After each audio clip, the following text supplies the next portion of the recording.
वहाँ पूजा के बाद लोग यहाँ सीता कुंड क्यों आते हैं? ये सीता माता का यहाँ महात्म के है ना।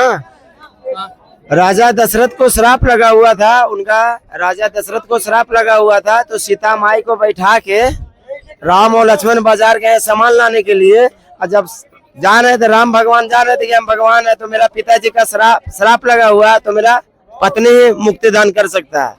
तो इस नदी में दूध मध घी के धारा बहता था। तो सीता माई बैठ के पिंड दान बैठे हुए थे। आकाशवाणी से बोले राजा दशरथ, बहू मुझे पिंड दान दो। तो सीता माता में डर गया, बोला कि आप कौन है, क्या बताइए। तो राजा दशरथ जी निकले, बोले कि हम आपका ससुर हुए, हमें बेटा से मुक्ति नहीं मिलेगा, आप हमें पिंड दान दे दोगे तो मुक्ति हो जाएगा। सीता माता के पास कोई सामान नहीं था, मात्र रेता था। तो ये 3 मुट्ठी रेता उठा के दे दी। तो राजा दशरथ जी स्वर्ग प्राप्त हो गया। उधर से राम और लक्ष्मण बाजार से सामान लेके आए, तो बोले सीता चलो मैं पिंड दान करूंगा। तो सीता माता ने बोला कि मैं पिंड दान कर दिया। तो पिंड दान कर दिया तो बोला कि गवाही ने कौन है, तुम मेरे पिताजी के काम ने बाधा डाल रहे हो।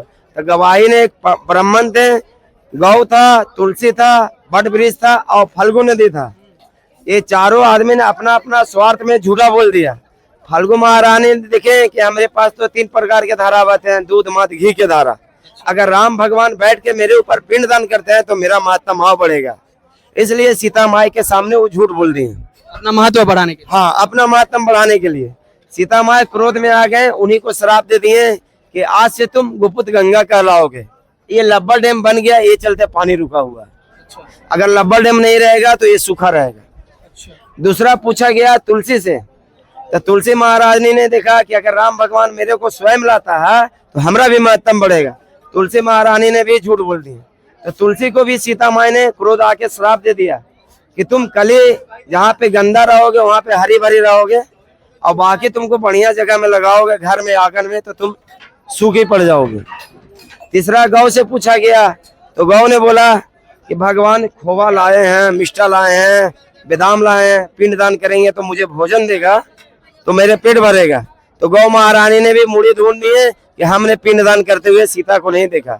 तो गौ को भी सीता माई ने श्राप दे दिए कि जिस मुंह से तुम झूठा बोले हो वही मुंह से तुम जूठन खाओगे, वही मुंह से जूठन खाओगे। इससे चौथा पूछा गया ब्राह्मण से, तो ब्राह्मण ने देखा कि भगवान सोना चांदी हीरा मोती लाया है तो हमें दान दक्षिणा मिलेगा।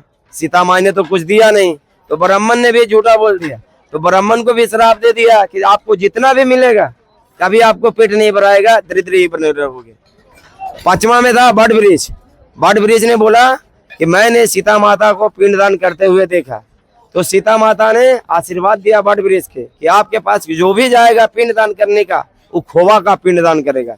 वो पड़ता है प्रेस शिला में।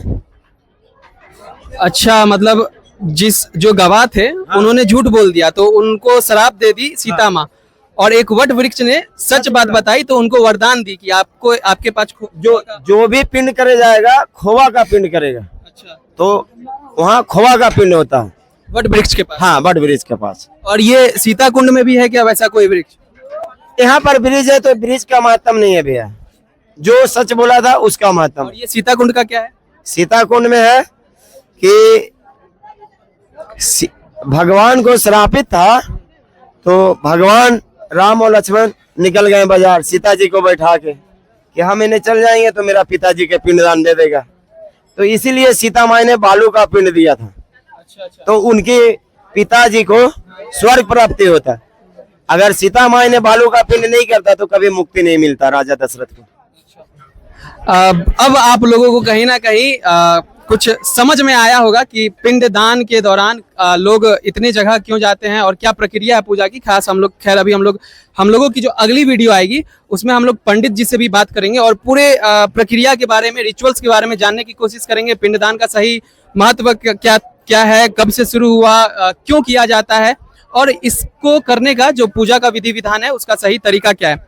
फिलहाल अभी हम लोग, अगर थोड़ा कैमरा पीछे लेके जाएं, ऊपर दिखाएं, तो अभी हम लोग खड़े हैं सीता कुंड द्वार के नीचे, फाल्गु नदी के सामने, जहां पहले दूध और घी वगैरह का जो बहता था, घी का धारा बहता था। उसके बाद सीता माँ के श्राप के बाद से ये नदी सूखी रहने लगी।